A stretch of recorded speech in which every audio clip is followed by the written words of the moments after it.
Hi guys, मैं हूं दीप और आप सभी देख रहे हैं दीप फैक्ट्स। आपने कभी ना कभी तो ये सुना ही होगा कि जो गंगा है गंगोत्री से निकलती है, पर अगर आप मेरी माने तो गंगा कहीं से निकलती नहीं है, ये कई नदियों के मिलने के बाद बनती है।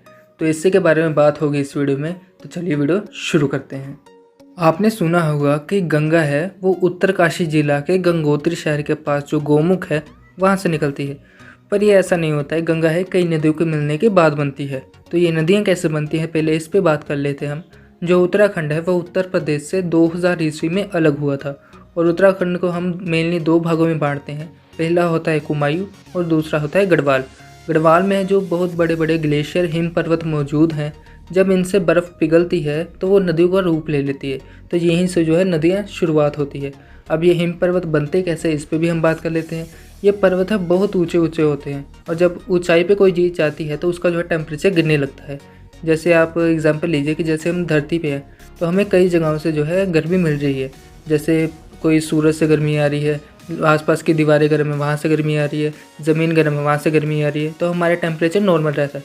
पर जब हम आसमान में जाना शुरू करते हैं, अगर हम 165 मीटर भी ऊपर जाते हैं तो हमें 1 डिग्री सेल्सियस की कमी आ जाती है, क्योंकि जो नीचे की गर्मी तो है वो हम नीचे छोड़ा है। पर जब आसमान में जाएंगे तो हमारा एक ही स्रोत रहेगा गर्मी का, वो है सूरज। तो इसलिए जो है वहाँ पर गर्मी जो है कम होने लगती है, और जो है ठंड ज़्यादा होने लगती है। और जो हवाओं में वहाँ पर है नमी ज़्यादा हो जाती है। यही नमी पहाड़ों से टकराकर बर्फ़ का रूप ले लेते हैं, और ये जब बर्फ़ नीचे की तरफ आती है तो गर्मी ज़्यादा होने के कारण पिघलना शुरू हो जाती है, और जो है नदियों का उद्गम होता है, मतलब कि नई नदियाँ स्टार्ट हो जाती हैं। अब हम बात करते हैं कि ये गंगा बनती कैसे है। सबसे पहले बद्रीनाथ के संतोपत हिमानी से एक नदी आती है जिसे हम कहते हैं विष्णु गंगा, और साइड वाली जगह से एक नदी आती है जिसे हम कहते हैं धौली गंगा। ये दोनों मिलती हैं आकर विष्णु प्रयाग पे। प्रयाग हम उसे कहते हैं जहाँ पर दो नदियों का मिलाप होता है, उसे हम प्रयाग कहते हैं। तो ये जो है विष्णु प्रयाग पे मिलती है। और भूगोल का एक नियम है कि अगर दोनों नदियाँ मिलती हैं और दोनों की गहराई बराबर है तो इन्हें जो है नया नाम दे दिया जाता है। नदी को जो है आगे बढ़ने वाली नदी को नया नाम दे दिया जाता है। अगर दोनों की गहराई बराबर नहीं है, एक की ज़्यादा है और एक की कम, और जो ज़्यादा गहरी नदी होगी आगे नदी उसी नाम से आगे बढ़ेगी जो ज़्यादा गहरी होगी। अब यहाँ पर आके जो है दोनों की गहराई सेम हो जाती है, विष्णु गंगा की और धौली गंगा की गहराई सेम हो जाती है, तो उससे जो है इनको नया नाम दे दिया जाता है जो है अलकनंदा। जब विष्णु प्रयाग से अलकनंदा आगे बढ़ती है तो इसमें एक और नदी मिलती है जिसे हम कहते हैं नंदाकिनी नदी। नंदाकिनी नदी इस पे आके मिलती है नंद प्रयाग पे।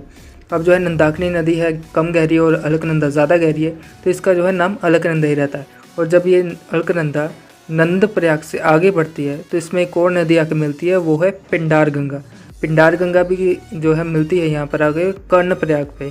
और जो है पिंडार नदी की जो गहराई है वो कम है और अलकनंदा की ज़्यादा है, तो इसलिए वो अलकनंदा नाम से फिर से आगे बढ़ती है। और जब ये आगे बढ़ती है तो केदारनाथ से एक नदी आती है जिसे हम कहते हैं मंदाकिनी नदी। मंदाकिनी नदी इस पे आके मिलती है रुद्र प्रयाग पे आके। और जो है यहाँ पर भी जो अलकनंदा ज़्यादा गहरी है, मंदाकिनी कम गहरी है, इसलिए ये जो अलकनंदा नाम से आगे बढ़ती है। जब ये आगे बढ़ती है तो गंगोत्री से एक गंगोत्री के गोमुख से एक नदी आती है जिसे हम कहते हैं भागीरथी नदी। भागीरथी इस पे आके मिलती है देव प्रयाग पे, और यहाँ पर आके भागीरथी और अलकनंदा की जो है गहराई बराबर हो जाती है। इसके कारण इसका नाम चेंज कर दिया जाता है, गंगा कर दिया जाता है। अब आप समझे तकरीबन 5-6 नदियों के मिलने के बाद ही गंगा बनती है। सबसे पहले विष्णु गंगा, धौली गंगा, नंदाकिनी नदी, पिंडार गंगा, मंदाकिनी नदी और जो है भागीरथी नदी के मिलने के बाद ये गंगा बनती है। अब ये गंगा जब देवप्रयाग से निकलती है तो सीधा जाकर ये कई राज्यों से होते हुए ये जो है बे ऑफ बंगाल की खाड़ी में जाकर मिल जाती है। अब जो गंगा में है एक बैक्टीरियोफेज पाया जाता है, क्योंकि जो जहाँ से गंगा निकलती है देवप्रयाग से बन के निकलती है देवप्रयाग से, तो वहाँ पर जो है आबादी बहुत कम है, लोग बहुत कम रहते हैं, इसलिए वहाँ पर जो है गंदगी इतनी ज़्यादा नहीं है। तो इसमें जो है एक बैक्टीरियोफेज पाया जाता है जो कि बैड बैक्टीरियास होते हैं, जो दुष्ट कीटाणु होते हैं, उनको जो है खा जाती है, मार देती है। इसलिए जो है ये नदी इतनी शुद्ध है। तो समझ ही गए होंगे आपकी गंगा कैसे बनती है, और जो है ये कितनी नदियों के बाद में बन के मिलती है।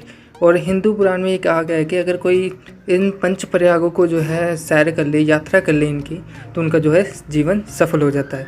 उम्मीद करते हैं आप समझ गए होंगे इसके बारे में। तो आज के लिए बस इतना ही। वीडियो कैसी लगी कमेंट करके ज़रूर बताना, अच्छी लगी हो तो लाइक करना और चैनल को ज़रूर सब्सक्राइब करना। तो मिलते हैं सभी से अगली वीडियो में, तब तक के लिए स्टे सेफ, स्टे हेल्दी।